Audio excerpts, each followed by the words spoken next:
નમસ્કાર દર્શક મિત્રો, પોલીસ ફોકસ ન્યૂઝ ચેનલમાં આપનું હાર્દિક સ્વાગત છે। હવે એક નજર આજના મુખ્ય સમાચાર પર।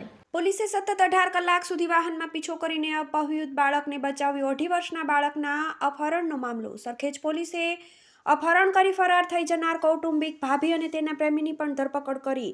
શહેરના શાંતિપુર આંબલી વિસ્તારમાં રહેતા એક પરિવારના 2.5 વર્ષના બાળકનું પરિવારને જ કૌટુંબિક ભાભીએ અપહરણ કર્યાની ઘટના બની હતી, જે બાળકને લઈને તેના પ્રેમી સાથે ગૌતમ બુદ્ધ નગર જિલ્લા પહોંચી ગઈ હતી। જોકે પોલીસે ટેકનિકલ એનાલિસિસ કરીને સતત 18 કલાક સુધી કાર ચલાવીને બાળક સુધી પહોંચીને તેને બચાવીને અપહરણ કરનાર મહિલા અને તેના પ્રેમીને ઝડપી લીધા હતા। આ સમગ્ર બનાવની વિગતો એવી છે કે આંબલી શાંતિપુરામાં રહેતા રાહુલ ચુનારાના 2.5 વર્ષના પુત્ર અભિમન્યુનું અપહરણ કરીને તેમની કૌટુંબિક ભાભી મનીષા ચુનારા ફરાર થઈ ગઈ હતી।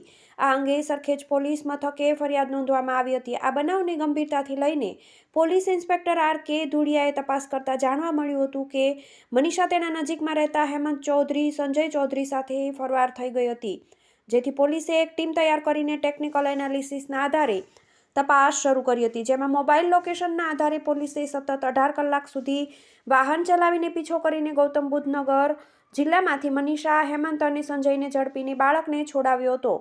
આ અંગે પોલીસને જાણવા મળ્યું હતું કે રાહુલની પત્ની પ્રેગ્નન્ટ હોવાથી નજીકમાં રહેતી મનીષા અભિમન્યુને સાચવતી હતી।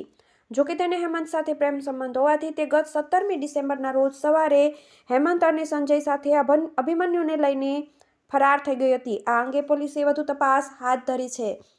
મિત્રો, આવા જ અવનવા સમાચાર જાણવા માટે અમારી ચેનલને લાઈક કરો, સબસ્ક્રાઇબ કરો અને બેલ આઇકોન પર પ્રેસ કરો, જેથી અમારી ન્યૂઝની બધી જ અપડેટ આપને મળતી રહે।